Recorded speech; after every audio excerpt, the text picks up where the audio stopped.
Hey, it's Lurox. Tonight, I've got 5 stories that'll make you check your closet twice. They're weird, disturbing, and somehow, they all really happened, according to Reddit at least. Turn off the lights, throw on your headphones, and if you enjoy horror, make sure to like the video and subscribe for more. Now, let's get into it. The man in my mirror. I live alone in a studio apartment. There's one big mirror across from my bed, part of the built-in closet. Nothing fancy. But a few weeks ago, I noticed something strange. One morning, while brushing my teeth, I looked up and saw my reflection blink. But I didn't. I thought I was tired. Maybe it was a delay in my brain or just sleep deprivation. But it happened again and again. One night, I tested it. I raised my left hand. The reflection raised its right, like a normal mirror should. Then I smiled. The reflection didn't. It just stood there. For a few seconds, it stared back at me with a neutral expression. Then it smiled. I jumped back and turned away. When I looked again, it was back to normal, copying me like nothing had happened. A week later, I woke up to find the mirror fogged over from the inside. I hadn't taken a shower. I wiped it, and written in the fog was one word: real. I covered the mirror with a blanket, but I swear at night, I can hear breathing from behind the glass. Something lives in the attic. My house is old, the kind with an attic you forget even exists. No one ever went up there. We just assumed it was full of dust and rats. Then we started hearing footsteps, light ones, always around 3 a.m. My wife said it was probably pipes or squirrels, but pipes don't shuffle, and squirrels don't cough. One night I climbed up there with a flashlight. The hatch creaked open like something out of a horror movie. What I saw made my skin crawl. There were old blankets, a pile of empty water bottles, and a little corner filled with photos of us, taken from above. Someone had been living up there, watching us. But that's not even the worst part. One photo was of my 6-year-old daughter, sleeping, and she wasn't in her bed in that photo. She was in the attic. My girlfriend texted me after her funeral.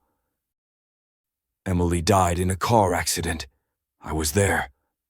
I held her hand while the paramedics tried to save her. I went to her funeral. I watched them lower the coffin. That was 2 months ago. Last week I got a text. "I'm home.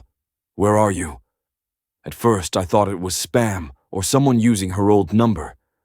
But then more messages came. "Why did you leave? I saw you today." The worst one was, "Check under the bed." I didn't sleep that night. I stared at the phone. The GPS showed her number pinging from inside my apartment. I checked the bed. Nothing. But when I went back to my phone, a photo had been sent. A photo of me, sleeping. Taken just minutes before. The babysitter. When I was a kid, we had a babysitter named Claire. She was weird, quiet, always whispering to herself.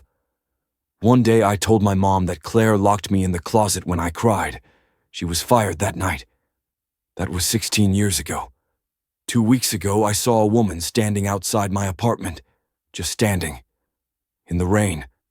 I didn't think anything of it until I checked my doorbell cam footage.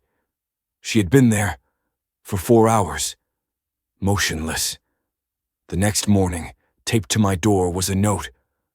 "Don't cry this time." The police couldn't find her. I searched her name, no trace. But the weirdest part, I checked my baby book. There's a photo of me at 5 years old, sitting on Claire's lap. Except, in the photo, she looks the same age she does now. There's a trapdoor under my bed. When I moved into my new place, I loved how clean and modern it looked. Cheap rent, great neighborhood, perfect. But I kept hearing a creaking noise from under my bed, like a board shifting. One night I lifted the bed frame and found a small square outline in the floorboards. A hidden panel. A trap door. I pried it open and found a dark shaft, like a tunnel going straight down. I dropped a glow stick. It took 8 seconds to hit the bottom. I climbed down halfway. There was a room, with a mattress, a tripod, and a wall covered in Polaroids. Every single one was a photo of me, sleeping.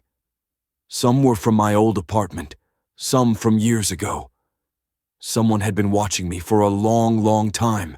Thanks for watching, everyone. If you like these stories, hit that like button and subscribe for more. Next time, I'll be bringing you longer, even creepier stories that'll keep you up all night. Stay tuned.